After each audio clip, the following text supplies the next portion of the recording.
Hello everyone, welcome back to my channel. ఇప్పుడు నేను clip add చేశాను కదా, డ్రెస్ అనేది కటింగ్ అండ్ స్టిచ్చింగ్ ఎలా చేసుకోవచ్చు అనేది ఫుల్ ట్యుటోరియల్ చూపిస్తాను. ఇది జస్ట్ 300 రూపీస్లోనే ఈజీగా మనం 1 అవర్లో స్టిచ్ చేసుకోవచ్చు. సో ఎక్కడ స్కిప్ చేయకుండా చూడండి. ఫస్ట్గా నేను లైనింగ్ వచ్చేసి 1.5 మీటర్ తీసుకున్నాను. సో 4 ఫోల్డింగ్స్ ఫోల్డ్ చేశాను అండ్ పైనుంచి 1/2 ఇంచ్ ఖర్చుల కోసం లీవ్ చేశాను. అండ్ నెక్ విడ్త్ వచ్చేసి నేను 2.5 ఇంచెస్ తీసుకుంటున్నాను అండ్ షోల్డర్ వచ్చేసి 3 ఇంచెస్ తీసుకుంటున్నాను అండ్ ఆర్మ్ డౌన్ వచ్చేసి నేను 6.5 ఇంచెస్ తీసుకుంటున్నాను. సో వీడియోలో చూపిస్తున్నట్టు ఇలా లైన్ డ్రా చేయాలి.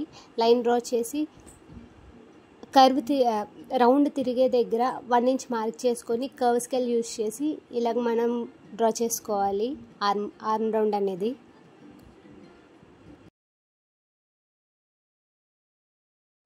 ఇప్పుడు చెస్ట్ వచ్చేసి 8 ఇంచెస్ యాక్చువల్ మెజర్మెంట్ అనేది అండ్ 2 ఇంచెస్ ఖర్చుల కోసం తీసుకొని నేను టోటల్ 10 ఇంచెస్ అనేది వీడియోలో చూపిస్తున్నట్టు మార్క్ చేసుకుంటున్నాను.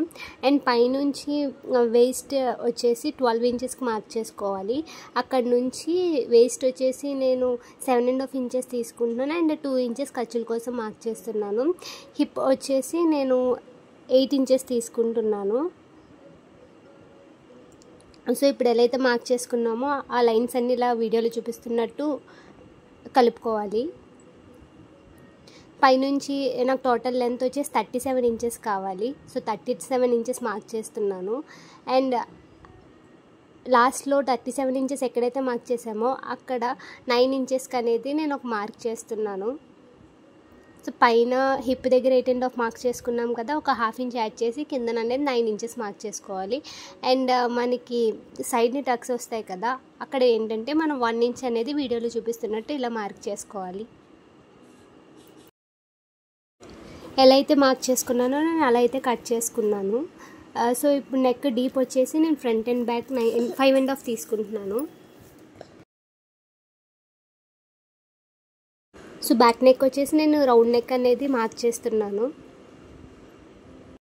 ఫ్రంట్ నెక్ అనేది ఎలా డిజైన్ చేసుకోవచ్చు అనేది క్యాన్వాస్ పేపర్ మీద చూపిస్తాను. దీనికోసం ఫస్ట్గా నేను క్యాన్వాస్ పేపర్ని 2 ఫోల్డింగ్స్లో తీసుకున్నాను అండ్ పైనుంచి 1/2 ఇంచ్ ఖర్చుల కోసం తీసుకున్నాను. నెక్ విడ్త్ వచ్చేసి 2.5 ఇంచెస్ తీసుకున్నాను అండ్ నెక్ డీప్ వచ్చేసి 6 ఇంచెస్ తీసుకున్నాను.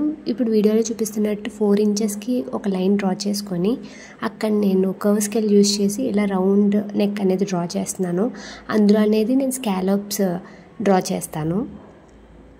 సో వీడియోలో చూపిస్తున్నట్టు నేను 3 స్కాలప్స్ డ్రా చేశాను అండ్ అక్కడ నుంచి ఒక ఆల్మండ్ షేప్ వచ్చినట్టు నేను డిజైన్ అనేది అక్కడ మార్క్ చేసుకున్నాను. ఇప్పుడు ఇలా వీడియోలో చూపిస్తున్నట్టు కట్ చేస్తున్నాను. సో ఇలా వస్తుందండి. సో ఇప్పుడు ఏంటంటే నేను ఒక క్లాత్ తీసుకొని దానిపైన ఇప్పుడు ఆల్రెడీ కట్ చేసుకున్న క్యాన్వాస్ పేపర్ అన్నది ఇలాగ వీడియోలో చూపిస్తున్నట్టు స్టిచ్ చేస్తున్నానండి.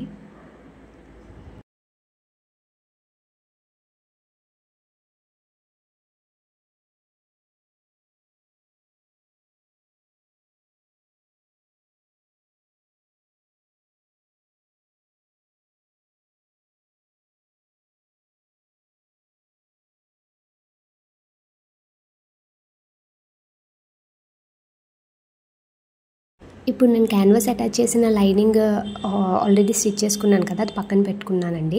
ఇప్పుడు లైనింగ్ ఫ్యాబ్రిక్ని మెయిన్ ఫ్యాబ్రిక్ని ఆల్రెడీ అటాచ్ చేసి ఇప్పుడు అది రైట్ సైడ్ ప్లేస్ చేసి మెయిన్ ఫ్యాబ్రిక్ దానిపైన క్యాన్వాస్ స్టిచ్ చేసిన లైనింగ్ అనేది ప్లేస్ చేసి వీడియోలో చూపిస్తున్నట్టు ఇలా స్టిచ్ చేస్తున్నానండి.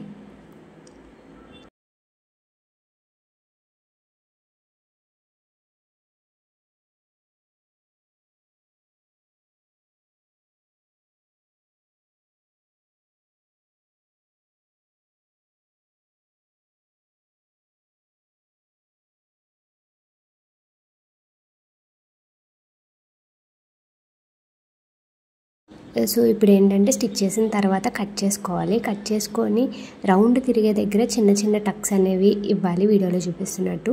టక్స్ ఇచ్చిన తర్వాత మళ్ళీ మనం టర్న్ చేసి దానిపైన ఒక స్టిచ్ చేయాలి. అంతేనండి. బొటిక్ స్టైల్లో ఈ నెక్స్ ఇప్పుడు ట్రెండింగ్లో ఉన్నాయి కదా, మనమే ఈజీగా ఇలా స్టిచ్ చేసుకోవచ్చు. నేను ఇది స్మాల్ సైజ్కి డిజైన్ చేస్తున్నాను. సో అందుకే నెక్ అనేది నేను 2.5 ఇంచెస్ తీసుకున్నాను. అండ్ కొంచెం ఓవర్ సైజ్ అనుకుంటే మనం నెక్ అనేది విడ్త్ పెంచుకోవాలి. ఓకేనండి, మీకు ఈ వీడియో నచ్చినట్టయితే please do like, share and subscribe. ఇంకా ఇలాంటి వీడియోస్ మీకు కావాలి అని అనుకుంటే మన ఛానల్ని సబ్స్క్రైబ్ చేసుకోండి. సో ఇప్పుడు ఫ్రంట్ నెక్ ఎలా డిజైన్ చేసుకున్నానో బ్యాక్ నెక్ కూడా నేను ఏంటంటే లైనింగ్ అండ్ మెయిన్ పార్ట్ అనేది అటాచ్ చేస్తున్నాను వీడియోలో చూపిస్తున్నట్టు. సో రెండు అనేది మనకి 2 పార్ట్స్ అనేది ఫ్రంట్ అండ్ బ్యాక్ రెడీ అయిపోయిన తర్వాత పక్కన పెట్టుకోవాలి. ఇప్పుడు నేను హ్యాండ్స్ డిజైన్ చూపిస్తాను. సో దీనికోసం నేను ఏంటంటే ఫ్యాబ్రిక్ని 4 ఫోల్డింగ్స్ ఫోల్డ్ చేస్తున్నాను అండ్ ఫోల్డెడ్ సైడ్ నుంచి ఒక 5 ఇంచెస్ ఒక మార్క్ చేస్తున్నాను. అండ్ హ్యాండ్ లెంత్ వచ్చేసి 6 ఇంచెస్, దాని కింద 1 ఇంచ్ అనేది మనకి పట్టి వస్తుంది. సో 5 ఇంచెస్ ఎందుకు తీసుకున్నానంటే ఫోల్డెడ్ సైడ్ నుంచి అక్కడ నేను కుర్చీలను పెడతాను బుట్ట హ్యాండ్స్ కోసం. అండ్ పైనుంచి 2 ఇంచెస్కి ఒక మార్క్ చేసుకొని అక్కడ నుంచి ఏంటంటే వీడియోలో చూపిస్తున్నట్టు హ్యాండ్ కర్వ్ తీయాలి 5 ఇంచెస్ తర్వాత అన్నది. సో లెంత్ వచ్చి 6 ఇంచెస్ తీసుకున్నాను కదా, ఎలా అయితే మార్క్ చేసుకున్నానో అలా అయితే నేను కట్ చేస్తున్నాను.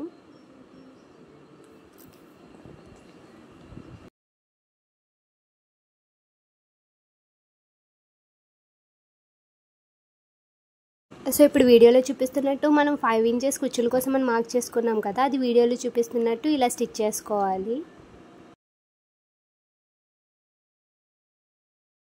సో పైన స్టిచ్ చేసుకున్నట్టు కిందన కూడా మనం పైన ఏ సైడ్ స్టిచ్ చేస్తామో దాని ఆపోజిట్ సైడ్ అనేది కిందన స్టిచ్ చేయాలి. స్టిచ్ చేసిన తర్వాత నేను 2 ఇంచెస్ ఉన్న విడ్త్ ఉన్నది ఏంటంటే క్లాత్ తీసుకుంటున్నాను వీడియోలో చూపిస్తున్నట్టు. ఆ క్లాత్ని నేను పట్టి వేస్తాను కిందన.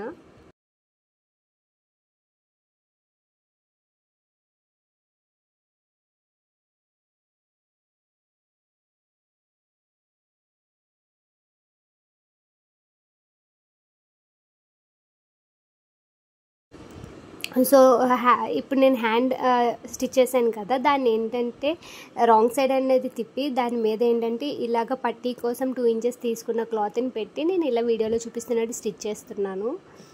అలా స్టిచ్ చేసిన తర్వాత మళ్ళీ మనం బ్యాక్ టర్న్ చేసి ఫోల్డ్ చేసుకొని దాన్ని పట్టీ వచ్చేలాగా 1 ఇంచ్కి స్టిచ్ చేసుకోవాలి.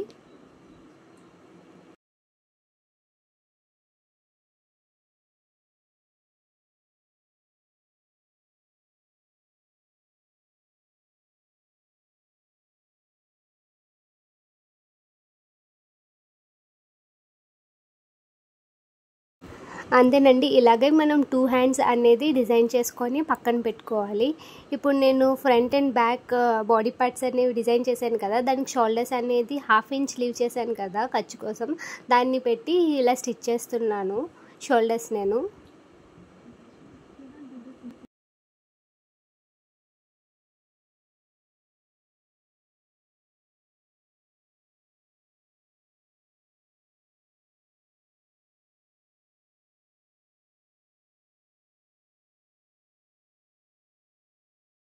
ఇప్పుడు షోల్డర్ స్టిచ్ చేయడం అయిపోయిన తర్వాత హ్యాండ్స్ అన్నవి మనం షోల్డర్స్కి అటాచ్ చేసుకోవాలి. సో దానికోసం ఆల్రెడీ డిజైన్ చేసుకున్న హ్యాండ్స్ పక్కన పెట్టుకున్నాం కదా, దాన్ని ఏంటంటే వీడియోలో చూపిస్తున్నట్టు ఇలా ప్లేస్ చేసుకొని బోత్ హ్యాండ్స్ అనేవి మనం స్టిచ్ చేసుకోవాలి. స్టిచ్ చేసుకున్న తర్వాత దానిపైన మళ్ళీ ఇంకో స్టిచ్ అనేది వేయాలి, ఎందుకంటే కొంచెం గట్టిగా ఫ్యాబ్రిక్ అనేది నిలబడుతుంది. సో ఇప్పుడు నేను 2 స్టిచ్ చేస్తాను హ్యాండ్స్ అన్నవి. ఇప్పుడు మన బాడీ మెజర్మెంట్స్ తీసుకొని ఎంత సైజ్ అయితే ఉంటుందో అలాగే వీడియోలో చూపిస్తున్నట్టు హిప్ వరకు అనేది మనం మార్క్ చేసుకున్నాం కదా, అక్కడ వరకు మనం స్టిచ్ అనేది ఏంటంటే తీసుకొచ్చి అక్కడ 1 ఇంచ్ అనేది మనం టక్స్ ఇస్తున్నాం కదా, అక్కడికి ఏంటంటే వీడియోలో చూపిస్తున్నట్టు రఫ్ చేసుకొని పెట్టుకోవాలి. సో ఇప్పుడు లాస్ట్లో ఏంటంటే ఎండింగ్ ఫ్యాబ్రిక్ ఉంటుంది కదా, అది ఇలా టర్న్ చేసుకొని స్టిచ్ చేసుకోవాలి. అంతేనండి, మనం ఈ డ్రెస్ అనేది మనం ఈజీగా 1 అవర్లో స్టిచ్ చేసుకోవచ్చు. అండ్ నాకు ఈ క్లాత్ వచ్చేసి మీటర్ 90 రూపీస్ పడింది, నేను 1.5 మీటర్ తీసుకున్నాను. సో ఈ 1.5 మీటర్లోనే నేను ఈ డ్రెస్ అనేది డిజైన్ చేసుకున్నాను.